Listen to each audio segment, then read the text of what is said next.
Jai Hind, dear students. Welcome to Brigade Defense Academy. I'm Anuj Chaudhary. I'm an English educator. Today we will discuss about NDA and CDS PYQs. Right? आज हम लोग बात करेंगे कि अभी हमारा recently 1 सितंबर को एनडीए और सीडीएस का एग्जाम आने वाला है, तो उसी एग्जाम को टारगेट करते हुए आज हम लोग बच्चों के लिए एक बड़ा ही हेल्पफुल वीडियो लेकर आए हैं, जो हमारे मोस्ट इंपोर्टेंट पीवाईक्यूज हैं, जो एग्जाम में बहुत ज़्यादा पूछे जाते हैं और स्टूडेंट को इनको लेके काफ़ी फोबिया होता है माइंड में कि इतने शॉर्ट टाइम में, अभी टाइम बहुत कम बचा हुआ है, इतने कम टाइम में हम लोग इजीली कैसे कॉन्सेप्ट को क्लियर करें. So let's start. And this video is very useful for NDA and CDS both aspirants. Right? Now we will start. और इस वीडियो के अंदर हम लोग दोनों टाइप के क्वेश्चन डिस्कस करेंगे, स्पॉटिंग एरर भी और वोकैब से रिलेटेड कॉन्सेप्ट भी. So let start. First question is find out the spotting error. अपने पास ये जो सेंटेंस है, इस सेंटेंस के अंदर हम लोगों ने स्पॉटिंग एरर फाइंड आउट करना है. Sentence is probably by the end of the year he will leave for the USA with bag and baggage. Right? तो बेटा ये अपने पास एक सेंटेंस है, ये PYQ है, ये प्रीवियस ईयर का क्वेश्चन है. तो इस वाले सेंटेंस के अंदर हमें एरर फाइंड आउट करना है. तो आप लोग देखोगे सेंटेंस में बोलेगे probably by the end of this year he will leave for the USA with bag and baggage. Right? तो बेटा आप लोग यहाँ पे वो एक चीज देखो कि यहाँ पे एक वर्ड यूज हुआ है, बैग एंड बैगेज. ये एक फ्रेज है जिसका मीनिंग होता है विद ऑल लगेज, सारे सामान सहित, और इसके साथ कभी भी हम लोग किसी भी प्रेपोजिशन का यूज नहीं करेंगे. तो यहाँ पर डी ऑप्शन हमारा डी ऑप्शन में एरर हो जाएगा. तो यहाँ पर राइट आंसर जो हमारा बनेगा, बैग एंड बैगेज के साथ हम लोग किसी भी प्रेपोजिशन का यूज नहीं करते. ऐसे एग्जामिनर यहाँ पर एक फ्रेज और पूछेगा, वो बोलेगा कैट्स एंड डॉग्स. बेटा ये भी एक फ्रेज है, कैट्स एंड डॉग्स, जिसका मीनिंग होता है रेन वेरी हावीली, मूसलाधार बारिश. और एग्जामिनर क्या बोलेगा आपको सेंटेंस में, लाइक कैट एंड डॉग्स. तो आपने ध्यान रखना कि जब भी सेंटेंस में कैट्स एंड डॉग्स के बारे में बात हुआ हो तो उसके साथ कभी लाइक वर्ड यूज नहीं करेंगे. दोनों टाइप के क्वेश्चन एग्जाम में बहुत ज्यादा पुटअप होते हैं, ये बात आपने ध्यान रखना है कि बैग एंड बैगेज के साथ एग्जामिनर हमेशा आपको विद का यूज करके देगा और कैट्स एंड डॉग्स के साथ हमेशा लाइक वर्ड यूज करके देगा. तो दोनों जगह ही आपने इसको ध्यान रखना है. Next sentence is the reason why most of the people commit crime is because they have not been properly educated. Right? तो हमें इस सेंटेंस में एरर फाइंड आउट करना है. बेटा आपने एक बात ध्यान रखनी है कि जब भी सेंटेंस में द रीजन वर्ड यूज हुआ हो, जब भी सेंटेंस में द रीजन वर्ड यूज हुआ हो या the reason why word use हुआ हो, द रीजन हो या फिर the reason why word use हुआ हो, आपने पता, देखो एग्जामिनर आपको कहां पर फंसाएगा. आपने देखा कि यहां पर रीजन के बारे में बात हुआ है, तो रीजन के लिए हम लोग, आपने देखा होगा मोस्टली सेंटेंस में हम लोग जब भी स्पोकन वर्ड यूज करते हैं तो एक कंजंक्शन यूज करते हैं, because of, due to. Right? तो जब भी सेंटेंस में द रीजन और the reason why word use होता है, इनके साथ इनमें से कोई भी कंजंक्शन यूज नहीं करेंगे. The reason and the reason why word के साथ हम लोग दैट कंजंक्शन का यूज करते हैं. बट एग्जामिनर हमेशा आपको वहां पे बिकॉज का यूज करके देगा. तो आपने ध्यान रखना है कि बिकॉज वहां पर यूज नहीं करेंगे, use that in place of because. तो यहां पर सी ऑप्शन में आपका एरर हो जाएगा. राइट? आई होप आपको ये बातें समझ आ गया होगा. नेक्स्ट सेंटेंस पर चलते हैं. Next sentence is many people don't hardly know about the real factors that have lead the state to so many crisis. Right? तो आप लोगों को वैसे तो यहां पर एरर मिल गया होगा इस वाले सेंटेंस में, क्योंकि ऐसे सेंटेंस भी एग्जाम में बहुत ज्यादा पूछे जाते हैं. यहां पर एक वर्ड गिवन है हार्डली. हार्डली का मीनिंग होता है बड़ी मुश्किल से. ऐसे एक वर्ड होता है स्केर्सली, रेयरली, बेयरली, सेल्डम. बेटे और भी कुछ ऐसे वर्ड होते हैं जो नेगेटिव सेंस देते हैं, सेंटेंस में आने से सेंटेंस में नेगेटिव सेंस देते हैं. और आप इस बात को अच्छे से जानते होंगे, don't use double negative word in a sentence कभी भी सेंटेंस में हम लोग डबल नेगेटिव वर्ड का यूज नहीं करेंगे, तो रिमूव नॉट, तो डू नॉट को यहां से रिमूव करेंगे, रिमूव डू नॉट। तो यहां पर कौन से पार्ट में एरर हो जाएगा? A option. ए ऑप्शन यहां पर आपका राइट होगा, ए ऑप्शन में एरर होगा, remove do not with hardly. Next sentence, next sentence is the last project of the company was equally as successful as the first project. Right, देखो ये sentence कई बार exam में पूछा गया है। इस सेंटेंस में बोला गया the last project of the company was equally as successful as the first project. और यहां पर बच्चा इजीली कंफ्यूज हो जाता है, वो यहां पर नो एरर बना के आ जाता है। बट आपने एक बात ध्यान रखनी है, don't use equally and as together in a sentence. कभी भी सेंटेंस में इक्वली और एज को एक साथ यूज नहीं करेंगे। आप दोनों में से किसी भी एक को यूज करें, या तो इक्वली यूज करें या फिर एज यूज करें। तो यहां पर सी ऑप्शन आपका राइट हो जाएगा। राइट, मतलब सी ऑप्शन में एरर है। Next sentence, next sentence is he wanted to know whether it was the right and proper thing to do, find out the spotting error. इस sentence में भी error find out करना है। He wanted to know whether it was the right and proper thing to do. अच्छी बात आप लोग यहां पे देखो, यहां पे एक वर्ड यूज है राइट एंड प्रॉपर। क्या दोनों सिमिलर सेंस नहीं दे रहे? क्या दोनों सिमिलर सेंस नहीं दे रहे कि राइट एंड प्रॉपर दोनों ही पॉजिटिव सेंस दे रहे हैं? तो बेटा आपने एक बात ध्यान रख रहे कि कभी भी सेंटेंस में दोनों को एक साथ यूज नहीं करेंगे। राइट के साथ आप प्रॉपर वर्ड यूज नहीं कर सकते। राइट, तो यहां पर सी ऑप्शन आपका एरर हो जाएगा। Right, next sentence, many peoples of this department are working as teachers in different public schools. Right, बेटा एक बात यहां पे ध्यान रखो, यहां पे एक वर्ड यूज हुआ पीपल्स, जिसका मीनिंग होता है शिष्य। जिसका मीनिंग क्या होता है? शिष्य, जो एजुकेशन लेते हैं। और एक वर्ड होता है अपने पास स्टूडेंट्स। एक वर्ड है पापिल्स और एक वर्ड है अपने पास student. What is the difference between both them? दोनों में क्या डिफरेंस है? जब तक मुझे दोनों के डिफरेंस के बारे में क्लियर नहीं होगा, तब तक मुझे सेंटेंस में एरर फाइंड आउट नहीं होगा। तो आपने एक बात ध्यान रखना, पापिल्स बोला जाता है शिष्य को, जो शिक्षा ग्रहण करते हैं। राइट, जो एजुकेशन लेते हैं। और स्टूडेंट्स बोलते हैं उसको जो पढ़ भी सकता है और पढ़ा भी सकता है, जो पढ़ता भी है और पढ़ाता भी है, उसको स्टूडेंट्स बोलते हैं। तो इस सेंटेंस में बोले many peoples of this department are working as teachers. मतलब कुछ स्टूडेंट यहां पर, कुछ मतलब स्टूडेंट वहां पर ऐसे हैं जो टीचर्स के लिए वर्किंग करते हैं। तो यहां पर उसके पढ़ाने के बारे में भी बात हो रहा है, तो यहां पे पीपल्स यूज नहीं करेंगे, use students, use students in place of peoples. तो ए ऑप्शन में यहां पर एरर होगा। आई होप आपको अच्छे से सारी बातें क्लियर हो रही होंगी। Next sentence, he put his sign at the foot of the letter and posted it without delay. बेटे एक वर्ड यहां पर यूज हुआ है साइन। आपने एक बात ध्यान रखना है, जो साइन होती है वो एक वर्ब होती है। साइन इज अ वर्ब, वो एक वर्ब होती है। बट यहां पर हिज यूज हुआ है। हिज मतलब यहां पर पॉजेसिव एडजेक्टिव यूज हुआ है। और पॉजेसिव एडजेक्टिव के जस्ट एक दिन बाद हम लोग नाउन यूज करते हैं। जैसे मैं इसको बोलूंगा my pen, my pen, your pen, his pen, her pen, etcetera etcetera. Right, तो don't use sign here, use signature, use signature, because signature is a noun. हमें यहाँ पे नाउन का नीड है, तो हमें यहाँ पे वर्ब नहीं चाहिए, मुझे यहाँ पे नाउन को कैरी करना पड़ेगा। तो यहाँ पर ए ऑप्शन में एरर हो जाएगा आपका। Next sentence, it is me who has come from very far. ऐसे क्वेश्चन एग्जाम में बहुत ज्यादा पुट अप हो रहे हैं। It is very most important question.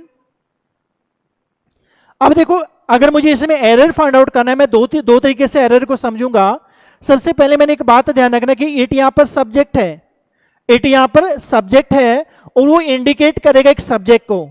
It यहां पर इंडिकेट करेगा एक सब्जेक्ट को। तो कभी भी सेंटेंस में अगर इट से कोई भी सेंटेंस स्टार्ट हुआ हो, तो हमेशा ध्यान रखना है कि इट इंडिकेट करेगा एक सब्जेक्ट को। It is I, it is he, it is she, it is you, right, क्योंकि इट इंडिकेट करेगा एक सब्जेक्ट को ना कि ऑब्जेक्ट को, बट यहां ने इट ने इंडिकेट किया है एक ऑब्जेक्ट को, तो यहां पर मी का यूज नहीं करेंगे, आई का यूज करेंगे। एंड सेकेंड कंडीशन इज, आपने एक बात ध्यान रखना कि हु यहां पर रिलेटिव प्रोनाउन है। अब रिलेटिव प्रोनाउन क्या होता है? ऐसा प्रोनाउन जो अपने से पहले आए हुए सब्जेक्ट से रिलेट करता हो, ऐसा प्रोनाउन जो अपने से पहले आए हुए सब्जेक्ट से रिलेट करता हो, that will be relative pronoun. तो बेटा आपने एक बात ध्यान रखनी कि जब भी सेंटेंस में अगर रिलेटिव प्रोनाउन का यूज किया गया है तो रिलेटिव प्रोनाउन से पहले हमेशा सब्जेक्टिव केस आएगा, ऑब्जेक्टिव केस नहीं आएगा, क्योंकि रिलेटिव प्रोनाउन सब्जेक्ट के लिए यूज होता है, right. Next sentence is, each one of us goes to purchase items for our own use. Each one of us. सबसे पहले आप एक बात ध्यान रखो, ऐसे क्वेश्चन भी एग्जाम में बहुत ज्यादा पुटअप होते हैं। बेटा आपने एक आइडेंटिफिकेशन यहां पे देखो, इससे आपको सेंटेंस इजीली समझ आएगा। यहां पे एक वर्ड यूज हुआ ईच,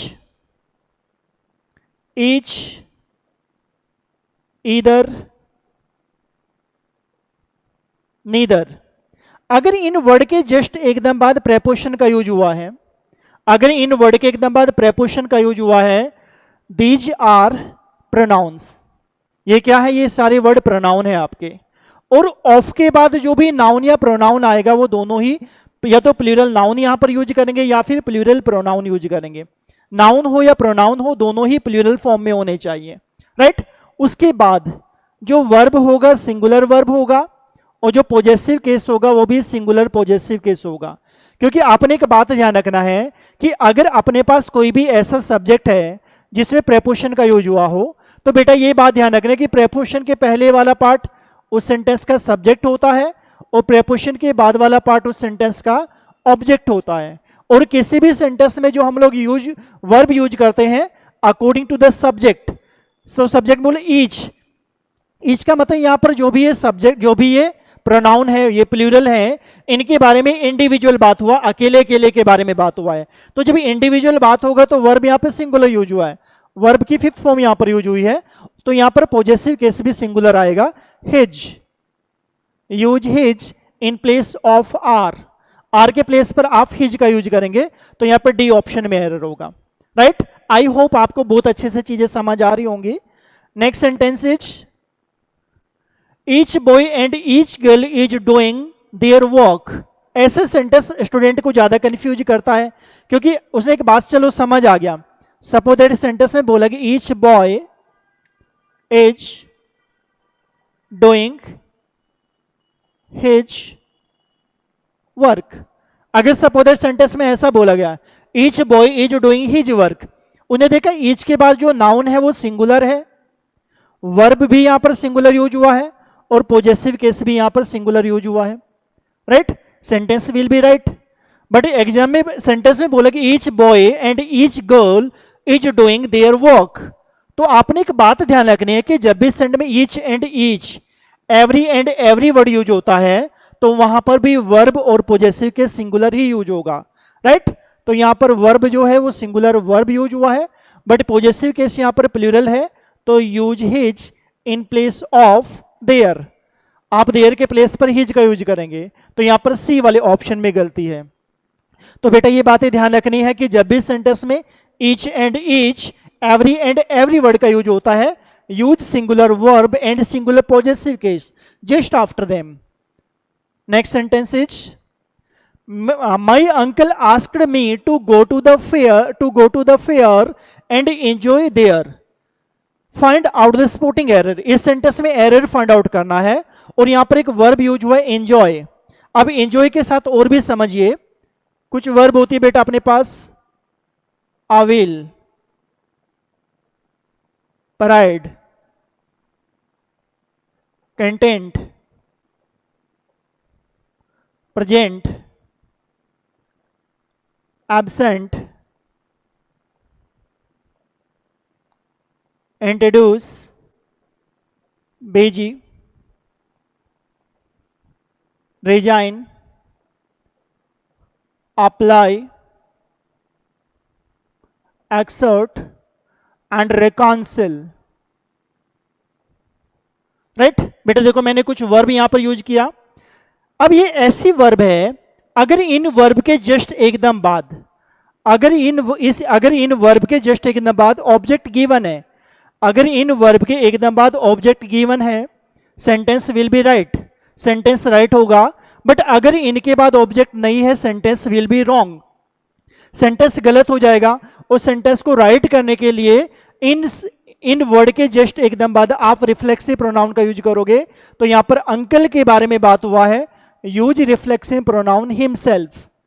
तो यहां पर सी ऑप्शन में आपका एरर है, राइट। तो ये बातें आपको ध्यान रखनी है कि अगर आपके सेंटेंस में ये वर्ब यूज होती है तो इन वर्ब के जस्ट एकदम बाद अगर ऑब्जेक्ट गिवन है तो सेंटेंस राइट होगा, बट अगर ऑब्जेक्ट नहीं है तो sentence will be wrong, sentence गलत हो जाएगा। और सेंटेंस को राइट करने के लिए आप वहां पर रिफ्लेक्सिव प्रोनाउन का यूज करोगे, और रिफ्लेक्सिव प्रोनाउन यूज करोगे according to the subject, subject के अकॉर्डिंग यूज करोगे।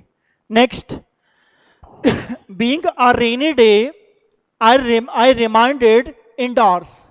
आप किसी भी सेंटेंस को बीइंग से तब स्टार्ट करेंगे अगर वहां पर दो सेंटेंस है, अगर उन सेंटेंस का सब्जेक्ट सिमिलर है, अगर उन दोनों सेंटेंस का सब्जेक्ट सिमिलर है तो आप सेंटेंस को बीइंग से स्टार्ट कर सकते हैं।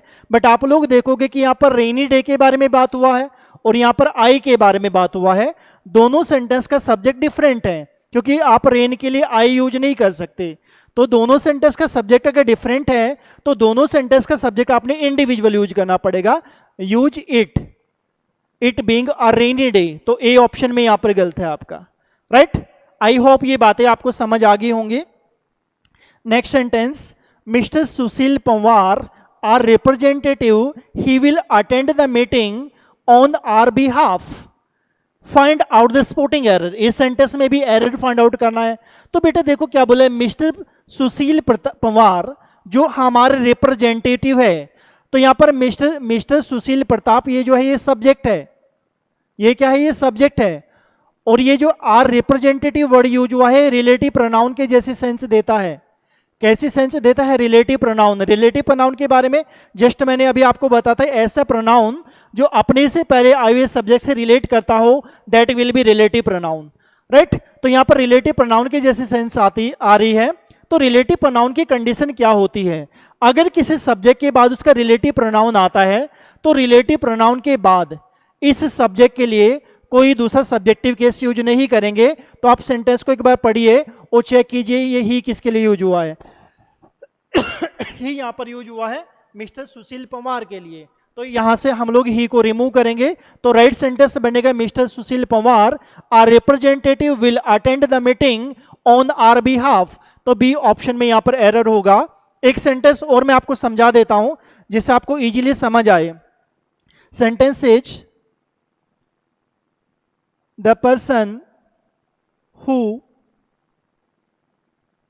came to meet you,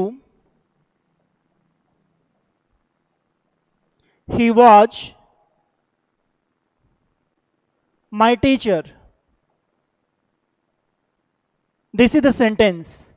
देखो सेंटेंस में क्या बोला, द पर्सन जो तुमसे मिलने आया था वह मेरा टीचर था। तो बेटा यहां पर ह्यूमन बीइंग के बारे में बात हो, मानव जाति के लिए। और मानव जाति के लिए हम लोग रिलेटिव प्रोनाउन यूज करते हैं हु। हम लोग 3 रिलेटिव प्रोनाउन यूज करते हैं, सब्जेक्ट के लिए, ऑब्जेक्ट के लिए एंड पॉजेसिव केस के लिए, अधिकार दिखाने के लिए। अगर वो सब्जेक्ट है तो हु, ऑब्जेक्ट है तो हुम, अगर वो अधिकार दिखा रहा है किसी चीज पर देन हुज, राइट। तो ये सब्जेक्ट है तो यहां पर हु यूज हुआ है। और इस सेंटेंस में आप लोग देखोगे मैंने ही किसके लिए यूज किया है, पर्सन के लिए, और पर्सन के जस्ट एकदम बाद रिलेटिव प्रोनाउन यूज हुआ है। तो यहां से हमें ही को रिमूव करना पड़ेगा। आई होप ये बात भी आपको अच्छे से क्लियर हो गया। Next sentence, it is not difficult to believe that a man who has lived in this city for a long time, he will never feel at home anywhere else in this world. It is very most important question, कई बार exam में पूछा गया हुआ। It is very most important question and you know that it is not difficult to believe that a man यहां पर subject है, उसके just एकदम बाद ये जो हु यूज हुआ है ये रिलेटिव प्रोनाउन है। तो सेम वही कंडीशन है जो अभी मैंने आपको बताई थी कि अगर किसी सब्जेक्ट के बाद रिलेटिव प्रोनाउन यूज होता है तो रिलेटिव प्रोनाउन के बाद उस सब्जेक्ट के लिए कोई भी दूसरा सब्जेक्टिव केस यूज नहीं करेंगे, तो यहां पर सी ऑप्शन में आपका एरर होगा, right. Next sentence is in which of the following sentence below is first as an adverb. तो बेटा यहां पर ये बताना है कि यहां पर ये 4 सेंटेंस यहां पर गिवन है, इन सेंटेंस में से कौन सा ऐसा सेंटेंस है जिस सेंटेंस में फर्स्ट एक एडवर्ब के लिए काम करता है। सबसे पहले तो ये समझिएगा कि एडवर्ब होता क्या है। अपने पास 2 पार्ट ऑफ स्पीच होते हैं, एडजेक्टिव एंड एडवर्ब, जिनका काम होता है किसी भी चीज को क्वालिफाई करना। बट दोनों में डिफरेंस क्या है? एडजेक्टिव क्वालिफाई करेगा नाउन और प्रोनाउन को, और एडवर्ब क्वालिफाई करेगा नाउन और प्रोनाउन को छोड़कर जितने भी पार्ट ऑफ स्पीच होते हैं उनको क्वालिफाई करता है एडवर्ब। जैसे एडवर्ब क्या करेगा? किसी भी एडजेक्टिव को क्वालिफाई करेगा, वर्ब को क्वालिफाई करेगा, एडवर्ब को क्वालिफाई करेगा, प्रेपोजिशन को क्वालिफाई करेगा, पूरे सेंटेंस को क्वालिफाई करेगा, that will be adverb. First sentence is she likes to drive a fast car. You know that car is a noun, car यहां पर नाउन है, और यहां पर फास्ट जो है उसकी क्वालिटी को बता रहा, भाई वो एक फास्ट कार है, तो फास्ट यहां पर क्या हो जाएगा? Adjective, right. Second sentence she likes to drive fast, she likes to drive fast, तो यहां पे लाइक्स वर्ब है, लाइक्स यहां पर वर्ब है, भाई कैसे ड्राइव करती है? फास्ट ड्राइव करती है, तो यहां पर वर्ब को क्वालिफाई करेगा तो ये एडवर्ब होगा। तो सेंटेंस में यही बोला गया था कि इनमें से उस सेंटेंस को फाइंड आउट करो जिस सेंटेंस में फास्ट एक एडवर्ब के लिए काम कर रहा है, तो B option will be right, right. Next sentence I refuse to consider him as an honest boy as he had cheated many people। बेटा यहां पे इस सेंटेंस में एरर फाइंड आउट करना है, और इस सेंटेंस में एक वर्ब यूज हुआ है कंसीडर, एक वर्ब होता है call, consider, call, appoint, right. ये कुछ ऐसी वर्ब होती हैं, ये कुछ ऐसे वर्ड होते हैं जिनके साथ आप एडवर्ब एज का यूज नहीं कर सकते, जिनके साथ आप एडवर्ब एज का यूज नहीं करोगे, तो बी ऑप्शन में यहां पर एरर होगा, remove as here. Next sentence I see him often at the bus terminal. इस सेंटेंस में भी एरर फाइंड आउट करना है, सेंटेंस को पढ़ेंगे, I see him often at the bus terminal. आप लोग देखोगे कि ऑफन यहां पर एडवर्ब है, ऑफन यहां पर क्या? एडवर्ब। कौन सा एडवर्ब है? Adverb of frequency. Adverb frequency क्या होता है? मतलब ऐसा एडवर्ब जो ये बताए भाई सेंटेंस में कोई भी एक्शन कितनी बार हुआ है, वो एक्शन की फ्रीक्वेंसी को रिप्रेजेंट करेगा। तो हमेशा ध्यान रखेंगे कि एडवर्ब ऑफ फ्रीक्वेंसी हमेशा मेन वर्ब से पहले आएगा। तो यहां पर ए ऑप्शन में गलती है आपका, तो यहां बोले I often see him, right. Come to the next sentence he is enough tall to see be selected as sub inspector in Delhi police. Find out the supporting error. You know that, आपने एक बात ध्यान रखना है कि जब भी sentence में इनफ और एडजेक्टिव दोनों एक साथ आएगा तो ध्यान रखिएगा बेटा कि एडजेक्टिव पहले आएगा और इनफ बाद में जाएगा। जब भी सेंटेंस में एडजेक्टिव और इनफ दोनों एक साथ यूज करेंगे तो एडजेक्टिव पहले आएगा और इनफ बाद में जाएगा। बट अगर सेंटेंस में इनफ और नाउन दोनों एक साथ यूज हुए हैं, देन आप इनफ को पहले यूज करोगे एंड नाउन को बाद में यूज करोगे। तो बेटा आप यहां पे देखो, यहां पर ही के बारे में बात हुआ है, तो ही के लिए आप एडजेक्टिव यूज करेंगे टॉल, टॉल यहां पर एडजेक्टिव है, तो ये सेंटेंस आपका ए ऑप्शन में गलती है, तो यहां पर यूज करें ही इज टॉल इनफ। तो ये नाउन वाली कंडीशन भी चलो मैं आपको बता देता हूं। You have enough money, you have enough money to start this business. You have enough money to start this business. आप लोग देखोगे कि मनी यहां पर नाउन है, मनी क्या है? नाउन। नाउन और इनफ दोनों एक साथ गिवन है, तो ध्यान रखिएगा इनफ पहले आएगा और नाउन बाद में जाएगा, तो ये सेंटेंस बेटा आपका राइट है, right. It is very most important concept. Next sentence, next sentence में हम लोग डिस्कस करेंगे वोकैब का पार्ट। अभी हम लोगों ने बात की सपोर्टिंग एरर के बारे में। मोस्ट इंपोर्टेंट स्पोर्टिंग एरर थे जो एग्जाम में बार बार एग्जामिनर पूछ रहा है, और बड़े ही कंफ्यूजिंग से स्पोर्टिंग एरर थे, एग्जाम में बहुत ज़्यादा पूछे जाते हैं, तो ध्यान रखिएगा इनके बारे में। Now we will discuss about vocab part. अब देखो वोकैब में हमारे साथ एग्जामिनर हमें थ्री टाइप से वोकैब पूछेगा, एंटोनियम्स, synonyms and idioms, phrases. Three type से हमारे एग्जाम में वोकैब्स पूछी जाती है। एंटोनियम्स पूछा जाएगा, सिनोनियम्स पूछा जाएगा एंड इडियम्स, फ्रेजेज पूछा जाएगा, राइट। तो आज की जो मैं वोकैब का सेशन जो मैं कराऊंगा आपको विद ऑप्शन नहीं कराऊंगा, विदाउट ऑप्शन में कराऊंगा। देखो वोकैब को करने का सबसे इजी तरीका क्या है कि अगर सपोज दैट मुझे कोई भी वर्ड गिवन है, अगर मुझे उस वर्ड का मीनिंग मुझे रिमाइंड है, अगर उस वर्ड का मीनिंग मुझे पता है, तो मैं एंटोनियम पूछा जाए या सिनोनियम्स पूछा जाए तो मैं उसको ईजिली फाइंड आउट कर सकता हूँ, राइट। तो first word is एसिजुअस, first word is एसिजुअस। अब इसका सबसे पहले मुझे इसका मीनिंग नहीं पता, भाई इसका मीनिंग क्या होता है। जब तक मुझे मीनिंग पता होगा तभी मैं इसका एरर फाइंड आउट कर पाऊंगा। अब देखो इस वर्ड को जब भी हम लोग वोकैब याद करते हैं, थोड़ा सा ट्रिक बेस्ड वोकैब को याद करना चाहिए, क्योंकि इतने वर्ड के मीनिंग आप इजीली याद नहीं रख सकते, तो थोड़ा सा ट्रिक्स बेस पर आइए। इस वर्ड को मैं तोड़ देता हूं, इस वर्ड को मैं डिवाइड कर देता हूं। देखो इस वर्ड में एक वर्ड यूज है ऐसी, और ड्यूएश को याद करो दुआ, ऐसी दुआ। भाई कैसी दुआ चाहिए, हमारा एग्जाम क्लियर हो जाए, हमें ऐसी दुआ चाहिए कि हमारा एग्जाम क्लियर हो जाए। और एग्जाम क्लियर कब होगा, जब हम लोग मेहनत करेंगे, हार्ड वर्क करेंगे, राइट। तो भाई हमें ऐसी दुआ दो कि हम लोग हार्ड वर्कर हो जाएं, कठिन परिश्रम करने लगे, राइट। तो इसका मीनिंग होता है डिलीजेंट, मतलब मेहनती। इसका मीनिंग होता है बेटा मेहनती। देखो आपको इजीली ये वर्ड याद हो गया, और ये सारे मैं आपको पीवाईक्यू मतलब जो लास्ट ईयर के आपके पीवाईक्यू जो उसी में से ये जो वर्ड मैं करा रहा हूं आपको।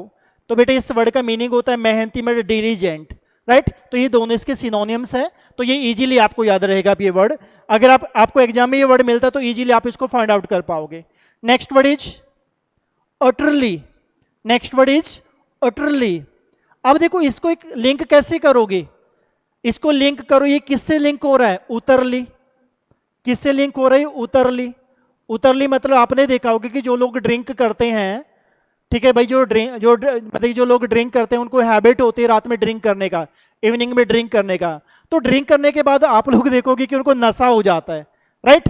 वो नशा मॉर्निंग तक क्या होता है, हो जाता है, उतर जाता है। और कैसे उतर जाता है, संपूर्ण रूप से, कंप्लीटली, राइट। तो ये वर्ड को आप लिंक करो उतरली, उसका मीनिंग होता है कंप्लीटली, संपूर्ण, entirely, right. Next word is abominable, next word is abominable. अब इस वर्ड को कैसे याद करोगे, इस वर्ड का मीनिंग कैसे याद करोगे। इस वर्ड को आप 3 पार्ट में डिवाइड कर लो। अब मीना एबल, मीना एक नेम है जो एक फीमेल जेंडर है, मीना यहां पर एक नेम है। अब मीना एबल मतलब अब मीना इतनी एबल हो गई है, मतलब वो इतनी कैपेबल हो गई है कि वो बाकी लोगों से हेट करने लगी है, राइट। अब वो इतनी कैपेबल हो गई, इतनी एबल हो गई अपने काम में कि वो बाकी लोगों से हेट करने लगी। तो इसका मीनिंग होता है घृणा करना, हेट करना, ऑजियस, राइट। इसका मीनिंग होता है हेट करना। आई होप आपको अच्छे से ही बातें दोनों, आपको ये सारे वर्ड अच्छे से क्लियर हो रहे होंगे। Next word is augury, next word is augury. अब इसको कैसे याद करोगे, अब देखो इसको तोड़ लो दो, उसमें इसको ओ का मतलब आप किसी को इंडिकेट कर रहे ओ, और गिरी का मतलब क्या था, गिर जाना। भाई गिर, कोई चीज गिर जाना।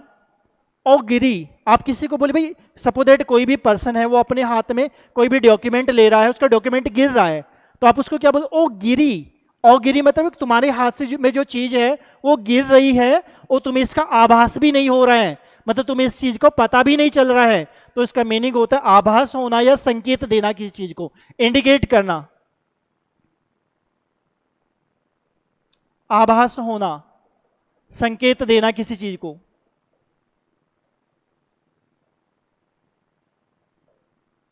Next word confront, next word confront, it is very most important word, confront. इसको भी तोड़ लीजिएगा। इसको कैसे तोड़ोगे, कौन फ्रंट, फ्रंट होता है कोई सामने, कौन फ्रंट पर आके सामना करेगा, कौन फ्रंट पर आकर सामना करेगा मतलब चैलेंज करेगा, अपोज करेगा, राइट। तो इसका मीनिंग होता है सामना करना। इस वर्ड का मीनिंग होता है सामना करना, कन्फ्रंट, सामना करना। Understood? Next word is deluge. Next word deluge. Deluge का मीनिंग होता है फ्लड, मतलब बाढ़। जो बाढ़ होती है उसको डेल्यूज बोला जाता है। ये भी वर्ड कई बार एग्जाम में पूछा गया है। Next word cherry. Next word cherry. आप लोगों ने देखा होगा कि जब भी आप आइसक्रीम खाते हो या शेक पीते हो तो उसमें एक वो डालते, चेरी डालते खाने के लिए, चेरी जिसको बोला जाता है। तो इसको ऐसे याद रखो कि चेरी खाते हुए हमें सतर्क रहना चाहिए, मतलब सावधान रहना चाहिए। हमें क्या रहना चाहिए? सावधान रहना चाहिए। राइट? चेरी खाते समय हमें सतर्क रहना चाहिए, मतलब वेरी होना चाहिए, कॉशंस होना चाहिए। राइट? तो हमें सावधान रहना चाहिए चेरी खाते समय। तो इसको ऐसे लिंक कर लो, ये इजीली याद रहेगा आपको। Next word is bounty. Next word is bounty. अब इसको कैसे लिंक करोगे? बाउंटी मतलब बंटी, इसको लिंक कर लो बंटी। भाई बंटी को किसी ने उपहार दिया है, बंटी को किसी ने रिवार्ड दिया है, मतलब प्राइज दिया है, मतलब उसने अच्छा काम किया, उसने उसको किसी ने अवार्ड दिया है। राइट? तो बाउंटी का मीनिंग हो तो उपहार। Next defile. Next defile. Defile को कैसे याद करोगे? इसको भी दो पार्ट में डिवाइड कर लो। दे फाइल। फाइल जो आप तो पता हो ना, फाइल। सपोज दैट आपके घर कोई भी छोटा बेबी है और वो आपकी फाइल को उठा लेता है, तो आप उसको क्या बोलते हैं? दे फाइल। भाई फाइल इधर दे, नहीं तो तुम इसे दूषित कर दोगे, खराब कर दोगे। राइट? स्पॉइल कर दोगे इसको। तो इसका मीनिंग होता है दूषित करना। इसका मीनिंग होता है बेटा दूषित करना, खराब करना, स्पॉइल करना। अंडरस्टूड? तो बेटा ये सारे इसके सिनोनिम्स हैं, ये आपको इजीली याद हो जाएंगे। Next word is bearing. Next bearing. Bearing. अब इसको भी कैसे डिवाइड करोगे? दो पार्ट में डिवाइड कर लो, बियर एंड रिंग। बियर का मतलब होता है भालू और रिंग का मतलब होता है अंगूठी। आप लोग मैं बोलो भालू अंगूठी, आप बोलोगे दोनों का क्या मतलब है, दोनों का क्या रिलेशन है? ये तो कोई रिलेशन ही नहीं बना। तो इसका मतलब है संबंध, रिलेशन। इसका मीनिंग होता है संबंध, मतलब भाई दोनों का क्या रिलेशन, दोनों का क्या संबंध, तो दोनों का क्या पॉस्चर, दोनों का क्या carriage, gait. Next word confiscate. Next word confiscate. It is very most important, ये बहुत बार पूछा गया कॉन्फिस्केट। अब इसको कैसे याद करोगे? कॉन, इसको भी तोड़ लो, कॉन फिस्केट। फिस्केट एक फीमेल नेम है। कौन फिस्केट का सामना किया, इसको ऐसे याद रखो, कौन फिस्केट का सामना किया, उसका सामान जब्त किया जाएगा, मतलब उसका सामान सीज किया जाएगा। तो इसका मीनिंग होता है सीज करना, जब्त करना। सीज करना चीज को ना, जब्त कर लेना, उसे छीन लेना उस चीज को। Next word is doleful. Next word doleful. अब इसको कैसे याद रखोगे? देखो इसको भी दो पार्ट में डिवाइड करो, डोली और फूल। डोली एंड फूल। भाई डोली को किसी ने फूल नहीं दिया इसलिए वो दुखी है, वो नाराज है। तो इसका मीनिंग होता है दुखी होना, वावफुल। दुखी होना, नाराज होना। Right? मॉर्नफुल। Right? Next word cajole. Next word is cajole. इसको कैसे लिंक करोगे? आपने एक मूवी में एक हीरोइन होती है काजल। राइट? तो वो क्या करती है? मूवी में लोगों को एंटरटेनमेंट करती है, लोगों का मन बहलाती है। राइट? तो कजोल का मीनिंग होता है मन बहलाना, फ्लैटर, किसी को फ्लैटर करना, मन बहलाना। अगर मुझे ये वर्ड इजीली याद रह जाए तो एग्जाम के पॉइंट ऑफ व्यू से मुझे वोकैब को करेक्ट करना बहुत इजी रहेगा मेरे लिए। And the next word is come to the word choleric. Choleric को कैसे लिंक करोगे? इसको लिंक करो क्लर्क से। क्लर्क। क्लर्क मतलब आपने देखा होगा कि जो सी ग्रेड के जो लोग होते हैं ऑफिस में, काम कम करते हैं, गुस्सा ज्यादा करते हैं, उनको क्लर्क बोला जाता है ना। भाई काम नहीं करते, अगर काम कराने जाओ तो एकदम से गुस्सा हो जाते। भाई कॉलरिक कैसे होते हैं? गुस्से वाले होते हैं, गुस्सैल होते हैं। भाई जो क्लर्क होते हैं वो कैसे होते हैं? गुस्से वाले होते हैं वो। राइट? गुस्सैल होते हैं। तो ये बेटा सारे इसके सिनोनियम्स है, ये आपको इजीली याद हो जाएंगे। Next word berserk, next word berserk. अब इसको कैसे याद करोगे? देखो सर्क, सर्क का मतलब क्या होता है? सरक जाना, उतर जाना कोई चीज। सपोज दैट आपने कैसे याद करोगे इसको कि आपने देखा होगा कि जो घरेलू औरतें होती हैं, जो घरेलू विमेन होती हैं, जो गांवों से बिलोंग करती हैं, तो गांव में एक प्रथा होती है कि भाई सर पे दुपट्टा रखना है। अगर सर से दुपट्टा सरक जाए तो उनकी जो सासू माँ होती है वो नाराज हो जाती है। तो बरसर का मीनिंग होता है नाराज होना, मैड इंसान, राइट। इसका मीनिंग होता है नाराज होना, नाराज होना। तो बरसर मतलब उसके सर से दुपट्टा सरक गया, उसकी सासू नाराज हो गई। Next abandon, next word abandon. अब इसको लिंक करो, अब बंधन, इसको ऐसे लिंक करो, अब बंधन, अब सारे बंधन त्याग दो, अब सारे बंधन त्याग दो। इसका तो इसका मीनिंग होता है बेटा त्याग देना, त्याग देना, राइट, रिनाउंस कर देना। डिस्पेंस विद, ये सारे इसके सिनोनियम्स हैं। नेक्स्ट एडमेंट, एडमेंट, एड, देखो आपने एक चीज देखो भाई, वो अपनी बात पर अड़ गया, अपनी बात पर अड़ गया भाई, बहुत ही जिद्दी टाइप लोग हैं, अपनी बात पर अड़ जाता है वो, राइट। तो बेटा एडमेंट का मीनिंग होता है जिद्दी, अपनी बात पर अड़ जाने वाला, जिद्दी। रिशेलोट, स्टेडफास्ट, राइट, तो इसका मीनिंग होता है जिद्दी। नेक्स्ट एब्जर्ड, इसका मीनिंग होता है जो चीज देखने में अच्छी ना हो, असंगत, जिसकी संगत अच्छी ना हो या जो देखने में अच्छा ना हो, बेढंगा, असंगत, या फिर बेढंगा भी आप लोग बोल सकते हैं, रेडिकुलस इसका आप बोल सकते हैं। तो बेटा ये सारे इसके सिनोनियम्स हैं। पॉस्टीरियस, राइट, तो ये सारे इसके सिनोनियम्स हैं। And the next word is, तो ये इडियम्स है बेटा आपका।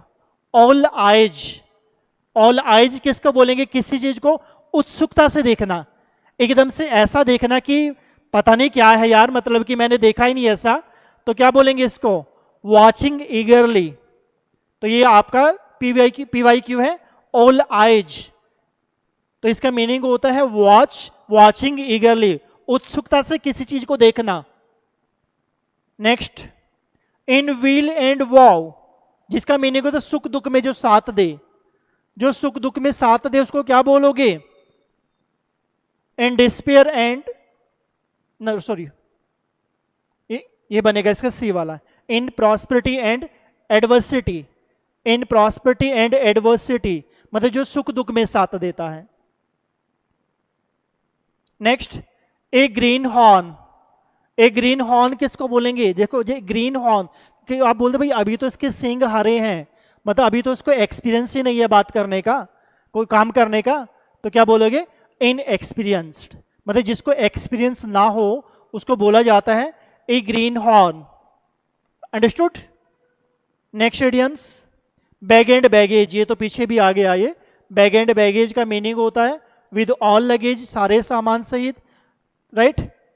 तो डी ऑप्शन यहां पर आपका राइट हो गया, विद ऑल ऑफ वंस पॉसेशंस, सारे सामान सहित।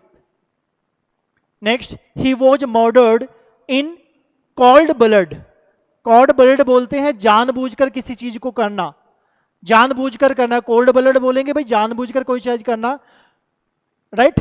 तो यहां पर बी ऑप्शन आपका राइट हो जाएगा, डेलिबरेटरी। नेक्स्ट